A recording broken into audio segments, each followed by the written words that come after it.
Buenas noches, hermanos. Vamos a inclinar el rostro y vamos a orar. Señor Dios omnipotente, Padre eterno, Padre de amor y de misericordia, a ti, Señor, te estamos encomendando estos momentos. Por ti estamos aquí, Padre, buscando, Señor, cada día aprender más de tu palabra. Los hermanos disfrutando de la coinonía que nos hace a todos hermanos también.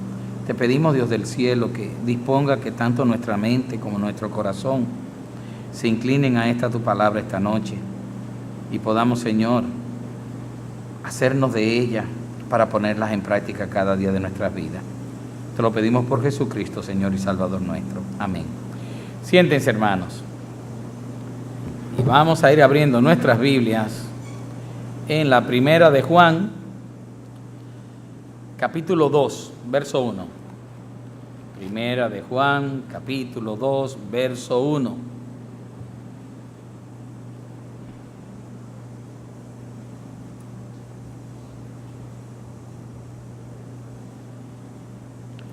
Hoy les traigo una buena noticia, y es la que está contenida en este pasaje de estos 6 versículos. ¿Ya lo tienen? Muy bien, leemos y dice así: Hijitos míos, estas cosas os escribo para que no pequéis. Y si alguno hubiere pecado, abogado tenemos para con el Padre, a Jesucristo el justo. Y Él es la propiciación por nuestros pecados, y no solamente por los nuestros, sino también por los de todo el mundo. Y en esto sabemos que nosotros le conocemos, si guardamos sus mandamientos. El que dice yo le conozco y no guarda sus mandamientos, el tal es mentiroso y la verdad no está en él. Pero el que guarda su palabra, en este verdaderamente el amor de Dios se ha perfeccionado. Por esto sabemos que estamos en él. El que dice que permanece en él, debe andar como él anduvo. Amén. En el mundo de hoy en día, hermanos, y en medio de nosotros aquí en nuestro país que conocemos las cosas cómo se manejan, podemos decir que en medio de nuestro sistema de justicia bastante deteriorado, pues cuando ocurren asuntos de litigios legales, en la mayoría de las veces, el principal factor a tomar en cuenta si alguien desea obtener un veredicto favorable es la elección del abogado que va a tomar la causa de cada uno de nosotros, ¿cierto? Se busca una firma de renombre, un bufete de abogados bien reconocido por sus altos índices de casos ganados y se le contrata. Eso es independientemente, inclusive, si en nuestra litis la verdad y la justicia estén o no de nuestro lado. Uno ve casos inclusive que uno dice, no, pero es que la justicia está del lado mío, no importa, eso no tiene que ver con abogado. Craso error. Y si no, pregúntenle a J.O. Simpson en Estados Unidos si el abogado tuvo algo que ver con que fuese burlada la justicia en Estados Unidos. Exacto. Casos así, por el ejemplo, aquí se dan muchos. Aquí hay bufetes de abogados que nada más están hechos para ir a defender a narcotraficantes. ¿Por qué? Por lo que pagan. Pero sea como sea, nada de eso le garantiza el que van a salir libre o no. Unas se ganan y otras se pierden. Pero en el plano espiritual, las cosas son completamente distintas. Aquí los resultados favorables para uno que vaya a una corte, supongamos a la corte celestial, vamos a llamarle así, solamente depende de un solo factor. Y este factor ciertamente es el abogado defensor que nosotros tengamos.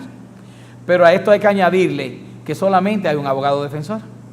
Y que no defiende a todo el mundo, sino solamente a la familia.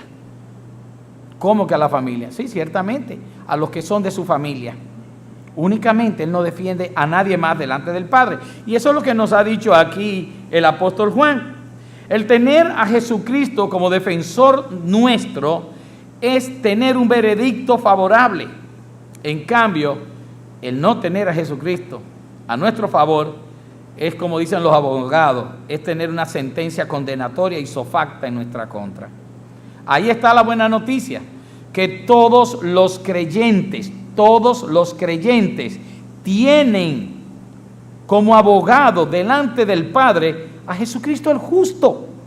Lo que hay es que tratar de aquilatar eso un poco, y eso es lo que pretendo esta noche. Eso es lo que vamos a ver. Entonces, miren, lo primero que les estoy diciendo es que Él solamente es abogado de aquellos que conocen a Cristo y Cristo les conoce a ellos. Y ellos son, como quien dice, pertenecen a la familia de Dios. Pero desde que empieza el pasaje, Juan lo inicia diciendo, hijitos míos, diciendo con esto, en el mismo primer versículo, el amor con que Él se dirige a los creyentes. Por lo tanto, esto no es una carta abierta para todo el mundo, sino únicamente para creyentes. Ese modo afectivo de expresarse Juan, de hijitos míos, de familiaridad, porque eran hijos espirituales de Juan, y además era una forma cariñosa de expresarse para ellos, también quiere incidir en que connota familiaridad, connota lo que es el amor filial entre los hermanos, entre los que pertenecemos a la familia de la fe, los que gozamos de esa coinonía en el Señor Jesucristo. A ellos les hace dos exhortaciones principales en esos 6 versículos. La primera es un llamamiento a ¿qué? A no pecar. ¿Lo están viendo? Os escribo para que no pequéis. Eso es lo que le está llamando. Primero eso.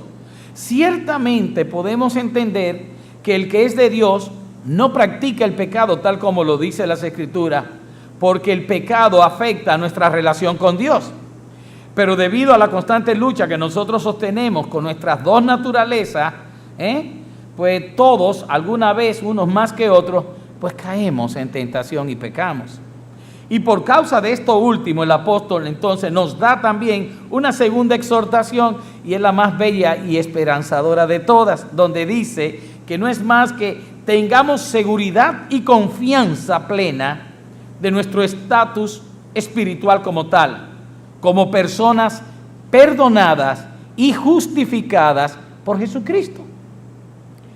Esa seguridad que debemos nosotros tener y esa confianza plena es lo que Él quiere expresar.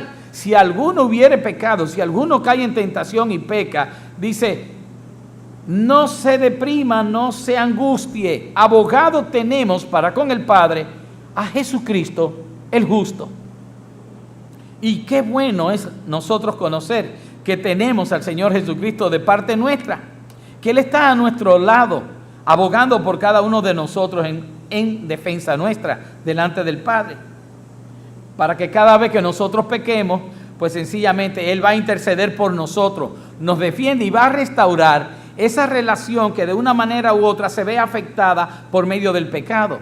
Pero en ningún momento el creyente, cuando peca, porque no practica el pecado, pero peca, claramente está definido ya, pues cuando peca es separado de Dios. Realmente no. El pecado en este caso lo que hace es entorpecer la intimidad que nosotros tenemos con Dios, porque inclusive cuando el Señor nos perdonó por todos nuestros pecados, los que habíamos, los que hacemos y los que vendrán. O sea, no hay mayor provisión que la que ya Jesucristo ha puesto delante de cada uno de nosotros. La intercesión de Él es para que vuelva a restaurarse esa común unión, esa comunión con el Padre, y que nosotros podamos tener intimidad con Él. Dios en su sabiduría conoce de nuestra debilidad y sabe que de vez en cuando caemos en tentación, para lo cual Él nos brinda esa doble provisión a los creyentes para que seamos restaurados una vez que pecamos. Jesucristo primero como abogado, y más abajo dice como propiciación por nuestros pecados. Además de abogado e intercesor, es la propiciación por nuestro pecado, según dice el verso 2. Entonces, ¿qué estamos viendo con esto? Que estamos viendo una serie de términos como que tienen que ver con legal, ¿verdad? Propiciación, intercesor, abogado. Y lo que ocurre es que la justicia de Dios y la salvación de Dios van unidas de la mano, tienen una correlación una con otra. Ese tema de salvación está unido, ligado, relacionado con el tema de la justicia de Dios. Lo que pasa es que muchas veces, cada vez que nos hablan de salvación, lo primero que vemos o pensamos es el amor de Dios, la misericordia de Dios, la gracia de Dios, el don de Dios, pero muy pocos relacionan la salvación con la justicia de Dios. Y no están divorciados, están ligados, y eso lo vamos a ver ahora. Tal parece que muchos estamos olvidando que Dios es un Dios justo y que por ello la justicia de Dios no puede ser pasada por alto. De alguna u otra manera la justicia de Dios tiene que ser satisfecha, tiene que ser cumplida. En ningún momento Dios nos condonó la deuda. ¿Qué es condonar una deuda? Perdonarla, exonerarla. La deuda de nuestro pecado, la deuda que nosotros contrajimos a partir de cuando nosotros hemos nacido en esta carne pecaminosa, herencia de la misma carne de Adán. Ese pecado que hubo en el huerto, en ningún momento Dios lo condona. Ese pecado por el cual la muerte entró en cada uno de nosotros no es condonado. Dios lo que proporcionó fue no un indulto como tal, sino un sustituto a su Hijo para que pagara la deuda por nosotros, porque no teníamos con qué pagar, no teníamos fondos, no había manera para que el hombre pagara una deuda así. ¿Por qué? Porque el hombre no es inocente de su culpa, porque el hombre no tenía cómo hacerlo. Tuvo que venir, ¿quién? Dios mismo encarnado, que nunca conoció pecado, se convierte en pecado por nosotros, muere por nosotros en el lugar nuestro, y así se satisface la exigencia de justicia, la demanda de justicia por parte de Dios. Ese acto de justicia es lo que nos da perdón de pecado, por ser redimidos, o sea, nuestra deuda fue pagada, redimidos de la deuda, y al mismo tiempo entonces somos reconciliados con Dios por medio de Jesucristo. Y dejamos ya de ser hijos de ira y nos convertimos en hijos de Dios. Es fácil, ¿verdad? Si lo vemos desde ese punto de vista.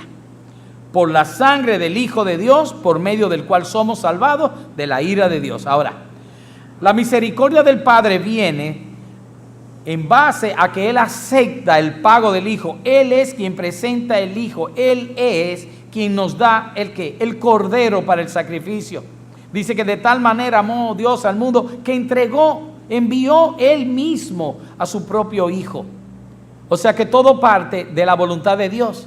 Y el Hijo, ¿qué es lo que hace? Obedecer al Padre en todo. Y fue obediente absolutamente en todo hasta la muerte. Y muerte en cruz, dice la palabra. Y ahí es donde está la lógica de ver la salvación unida inmediatamente a la justicia de Dios. Jesucristo fue nuestro sustituto y dio satisfacción a esa demanda por medio de la cruz del Calvario. Por lo que Cristo mismo, además de ser nuestro Redentor, también se convierte en nuestro abogado, haciendo valer su sacrificio en cada uno de ¿quién? De los creyentes, y únicamente de los creyentes. Y aunque todos los hombres hemos pecado contra Dios, en esta carta pues Juan nos da muchísimo ánimo, y nos dice que tenemos a Cristo a la derecha de Dios defendiendo e intercediendo por cada uno de nosotros. Es como si nosotros nos imaginásemos, hermanos, de un pronto como una corte celestial, porque está el pecado, ciertamente, que es la acción pecaminosa, pero usen un poco la imaginación, que eso es raro yo pedírselo a ustedes. Pero vamos a ver, en esta corte yo pudiera decir que hay 4 elementos a ver. El primero es que aquí hay, aunque no se dice quién, hay un querellante, hay un acusador, hay alguien que lleva la queja delante ¿de quién? Del Padre. Hay alguien aquí que, aunque no se describe, todos sabemos su identidad. ¿Quién es el acusador? ¿Quién nos acusa constantemente, día y noche, delante del Padre? ¿Quién? Satanás. Jesucristo no nos acusa, Él nos justifica, Él nos redimió. El Padre no nos acusa, por cuanto Él ve en cada uno de nosotros la sangre de su Hijo. Él nos ve a nosotros sencillamente, y lo que ve en nosotros es a Jesucristo mismo. Es el mismo episodio que ustedes saben que era una sombra de lo que vendría luego, de cuando mandan a poner la sangre en el dintel de las puertas en Egipto. Todo aquel que puso la sangre cuando pasó el ángel de la muerte, sin importar si lo merecía, no lo merecía, ni quién era, esa casa fue salvaguardada de la muerte de sus primogénitos. Pero en toda casa que no la marcaron, pues el ángel de la muerte sencillamente entró y hizo su trabajo. Asimismo nosotros delante del Padre, ¿qué nos ve a nosotros Dios? Al Hijo. Esa idea de que y sin santidad nadie verá a Dios, no es para que nos volvamos locos haciendo y tratando de obrar, sino para que recordemos que hay una santidad adjudicada a cada uno de nosotros, y sin esa santidad adjudicada, que Dios la vea sobre cada uno de nosotros, nadie verá a Dios. Pero es la santidad del Hijo. Eso es lo que tenemos que ir viendo. En este caso vemos entonces que el querellante, el acusador, es Satanás. ¿Dónde lo dice? La palabra dice en Apocalipsis 12:9: y fue lanzado fuera el gran dragón, la serpiente antigua, que se llama Diablo y Satanás, el cual engañaba al mundo entero. Fue arrojado a la tierra y sus ángeles fueron arrojados con él. Entonces oí una gran voz en el cielo que decía: ahora ha venido la salvación, el poder y el reino de nuestro Dios y la autoridad de su Cristo, porque ha sido lanzado fuera el acusador de nuestros hermanos, el que los acusaba delante de nuestro Dios día y noche. Satanás no acusa a los impíos delante de Dios. ¿Por qué? Ya están condenados. ¿Para qué? ¿Para qué les voy a acusar? ¿Para que los condene? No, ya están condenados. Porque el que no aceptó, el que no creyó en el Hijo, está condenado. Permanece en la condenación que desde antes tenía. Eso es lo que pasa. Está muerto en sus delitos y pecados. No podemos ver a Satanás de una manera ingenua. Hay que verlo como un acusador, pero un acusador perseverante, que está de continuo tratando de establecer algún cambio, alguna condena sobre nosotros, tratando de que el juez cambie su fallo, su veredicto, mediante el cual estableció que todos los que creen en su Hijo obtengan perdón de pecado, sean hechos hijos de Dios y tengan vida eterna. Eso fue lo que el Señor Dios estableció, y eso es lo que Él quisiera cambiar, y no puede. El segundo en este caso, luego del acusador, ¿quién es? El segundo personaje. ¿El qué? No, dejemos el abogado, hermana, para después. En este caso, el juez. Porque ¿ante quién se lleva la acusación? Ante el juez, en este caso Dios Padre, que va a ver en cada creyente la sangre del Hijo, la cual nos hace perfectos y santos. Hebreos 10:14 dice: porque con una sola ofrenda hizo perfectos para siempre a los santificados. ¿A quiénes? A los creyentes. Y es en base a esta ofrenda por lo que Dios nos justifica, adjudicándonos la justicia de Cristo el justo. En el tercer término que pudiéramos ver en esa corte celestial, estamos teniendo esa imaginación, vamos a decirlo así, es el acusado. En este caso un acusado ausente, o sea, se le va a juzgar en contumacia. Realmente no hay tal juicio, pero vamos a decir que está ausente. Y es representado el acusado por cada uno de nosotros, los creyentes, que de una manera u otra y de cuando en vez caemos en tentación. Pero vamos a tener en cuenta, como les dije ahorita, que ni es Dios quien nos acusa, ni Jesucristo, sino el diablo.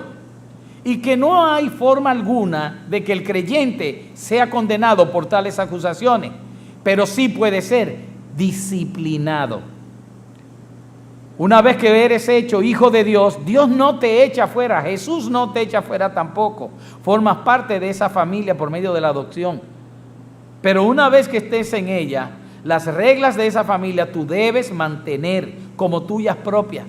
En el momento en que rompas con los mandamientos del Señor, te vas a encontrar ¿con qué? Con que Dios a quienes ama, a estos castiga. O sea, va a venir la corrección de Dios. No es que las cosas se van a quedar así y que puedo hacer lo que yo guste. No puede ser así. Pero de ahí a que nosotros seamos condenados, la diferencia es imposible. Por último, después que hemos visto que hay un acusador, un juez, el acusado que somos nosotros, está lo que nos ha dicho la palabra aquí, que es el abogado defensor. Claro que hay un abogado defensor.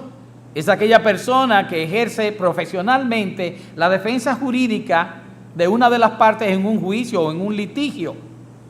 Eso es lo que hace. Y Jesús en este caso es quien es nuestro abogado defensor según Juan.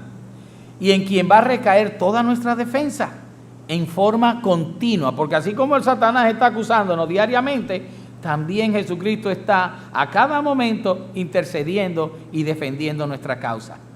Nuestro Señor y Salvador Jesucristo el justo, por causa de Él y de su justicia conferida a cada creyente, no puede haber juicio en nuestra contra. Por lo cual, la causa del juicio, que es la acusación, es, como dicen los abogados, sobreseída. Pasa de largo, no se puede. No hay fundamento para la acusación. Fíjense que dice Jesucristo el justo, ninguno de nosotros podemos llamarnos justos, sino justificados. ¿Por quién? Por quien es justo. No hay persona que pueda ser catalogada entonces, por tanto, como justa, pero tampoco hay persona que pueda librarse de las acusaciones de Satanás. Tampoco. ¿Por cuánto? Por cuanto no hay justo. Sin embargo, Jesucristo en cambio sí es llamado el justo. Y vamos a ser siempre defendidos por una persona que nos va a atribuir su propia justicia. Dice en Romanos que Él es el que justifica y más el que también santifica. Cristo intercede y aboga por todos nosotros siempre que haya un pecado. Hay un refrán popular que dice que en cada familia tiene que haber, a ver si se acuerdan, un militar, un médico y un abogado. Ok, bueno, yo les voy a decir, no sé en la familia de ustedes qué puede haber, pero el abogado sí lo tienen. El abogado sí lo tienen ya. No para los litigios en este mundo, sino para los más importantes, para los que se puedan dar ante las acusaciones allá arriba. Eso es lo que tenemos nosotros. Pero hay algo claro, dije, el abogado de la familia, de los hijos de Dios. Eso es precisamente una de las funciones que Jesucristo está teniendo ahora mismo. Y Jesucristo, vuelvo y digo, solo defiende a quienes Él conoce, a quienes son de lo suyo. ¿Y cómo podemos nosotros saber si somos conocidos suyos? La Escritura es muy clara y lo dijimos ahorita. Dice en el versículo 3, y en esto sabemos que nosotros le conocemos, si guardamos sus mandamientos, no si decimos que somos de Él. ¿Cuántas personas no testifican nada más que con sus grandes bocas su propio cristianismo llevado a su manera, pero no hacen absolutamente nada de lo que el Señor les ha ordenado que hagan? ¿Por qué me llamáis Señor y no hacéis lo que os digo? O sea, no hay manera de que nosotros podamos decir que solo por el hecho de nosotros decir con nuestros labios que somos, ya somos. Realmente hay una evidencia de cuando nosotros somos. Ciertamente, en el mismo momento en que tú haces esa profesión de fe con todo tu corazón, con toda tu alma, con todo tu ser, la hiciste, ¡pam!, eres salvo. Pero inmediatamente esa salvación queda evidenciada. ¿A través de qué? De ese sometimiento, de esa humildad, de ese acatar las cosas del Señor para vivir según ellas y no según nuestra voluntad. El que dice que aceptó al Señor y vive como vivía anteriormente, evidencia que es un falso y un mentiroso. Y la misma palabra lo dice. El que dice yo le conozco y no guarda sus mandamientos, el tal es mentiroso y la verdad no está en él. Solo los que guardan los mandamientos del Señor, los que andan según Él anduvo, solo esos son sus conocidos, solo esos son su familia. Él los conoce a cada uno de ellos y ellos conocen su voz. Él los llama a cada uno por su nombre y ellos le siguen. ¿Se acuerdan el buen pastor? Ok. Y esos, y solo esos, son su familia. Y están todos ellos caracterizados por una cosa en común. ¿Saben cuál es? Los caracteriza la obediencia completa a los mandamientos del Señor. Eso es lo que los caracteriza. Él lo acaba de decir aquí. Si guardamos sus mandamientos, entonces esa es la característica general de aquellos que son conocidos por Cristo, que son la familia de Cristo. De otra manera no hay. A los pegados, a los que afirman que conocen al Señor, pero no obedecen sus mandamientos, no son. Él no los va a defender. Hay otro lugar en las Escrituras en donde podríamos observar también lo que viene siendo la figura legal de la corte celestial, como nos hemos imaginado un poquito esta noche. Y lo digo porque hay algunas expresiones muy propias de un juicio. Pena que hoy no veo muchos abogados, Manuel no está y otros tantos. Pero lo podemos encontrar en Romanos capítulo 8. Y voy a hacer algunas preguntas para que ustedes vean la forma en que esto la contesta. Ejemplo, primera pregunta, son 3 solamente. ¿Puede alguien acusar con éxito a los hijos de Dios en la corte de Dios? Respuesta, Romanos 8:33 dice, ¿quién acusará a los escogidos de Dios? Dios es el que justifica. Se cae de la mata, ¿verdad? No hay forma de que seamos acusados y se mantenga la acusación. Él va a acusarnos, pero no progresa la acusación. Por eso es una de las causas. La segunda pregunta dice, ¿acaso el Señor nos podrá condenar si Cristo mismo es nuestro abogado y la justicia de Dios? En el siguiente versículo, el 34, dice, ¿quién es el que condenará? Cristo es el que murió, más aún, el que también resucitó, el que está a la diestra de Dios, el que también intercede por nosotros. Que yo sepa, yo no creo que ese Señor va a perder un caso jamás. Y es Él el que intercede por nosotros. ¿Y cómo nos van a condenar? Si Cristo pagó, Cristo murió, dice, y resucitó. ¿Cómo qué? Como la señal de que el Padre había quedado satisfecho por el pago de la deuda. Y además se sentó como que toda la obra había terminado y había sido concluida a la diestra del Padre. Y dice que desde ese lugar intercede por nosotros. Pero la tercera es una reflexión, dice, pero aún más increíble es pensar que Cristo, aunque sea remotamente, pueda cambiar y deje de ser nuestro intercesor, o que Dios mismo nos deje de amar por la causa que sea y seamos separados de Él. Del 35 al 39 en Romanos 8 también nos da la respuesta y dice, ¿quién nos separará del amor de Cristo? Tribulación o angustia o persecución, o hambre o desnudez, o peligro o espada. Como está escrito, por causa de ti somos muertos todo el tiempo, somos contados como ovejas de matadero. Antes, en todas estas cosas somos más que vencedores por medio de aquel que nos amó. Por lo cual estoy seguro que ni la muerte, ni la vida, ni ángeles, ni principados, ni potestades, ni lo presente, ni lo porvenir, ni lo alto, ni lo profundo, ni ninguna otra cosa creada nos podrá separar del amor de Dios que es en Cristo Jesús, Señor nuestro. ¿Qué puede un pecadito o pecadote, como quieras llamarlo, puede separarme de ese amor que ya el Señor a través de Jesucristo nos ha dado a nosotros? Pues miren que no pasa. Hermano, no pequemos, claro que no pequemos, pero si pecamos, no nos angustiemos ni nos desesperemos. Nadie se sienta perdido, ya que tenemos a Jesucristo como nuestro abogado. Está delante del Padre y está rechazando todas las acusaciones que hay en contra nuestra y le presenta a Satanás.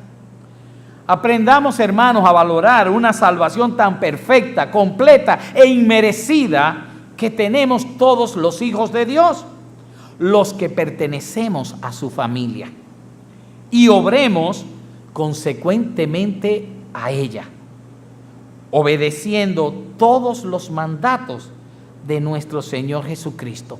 Así sea. Amén. Vamos a orar. Señor Dios y Padre, espero, Señor, sinceramente que podamos haber entendido cuán grande ha sido esta salvación que tú nos has dado. Que no fue algo que se sacó debajo del sombrero y apareció de la nada. Fue una salvación que nos dieron por medio de Jesucristo, por medio de derramar Él su sangre, por medio de Él cumplir con todas las exigencias de tu justicia, oh Dios. Y eso costó mucho a ti, a Él. Que podamos, Padre, a partir de ahora, aquilatar cada día más ese don, ese regalo que nos has dado. Nosotros tenemos la tendencia que entre las cosas materiales, cuando nos regalan algo, no le damos mucha importancia, porque nos fue dado lo gratis. Pero esto ha costado, Señor, no a nosotros. Pero debemos darnos cuenta de ello. Y debemos ser consecuentes con eso, Señor. De alguna manera, aunque no tenemos la forma de agradecerte todo lo que tú has hecho por medio de esa salvación para con nosotros, Señor, debemos retribuirte con nuestra obediencia completa, total y absoluta a todo lo que tú nos mandes, Señor. Como verdaderos hijos ante un Padre tan bueno y generoso como tú. Ayúdanos, Señor, a ser obedientes siempre. En el nombre de Jesús. Amén.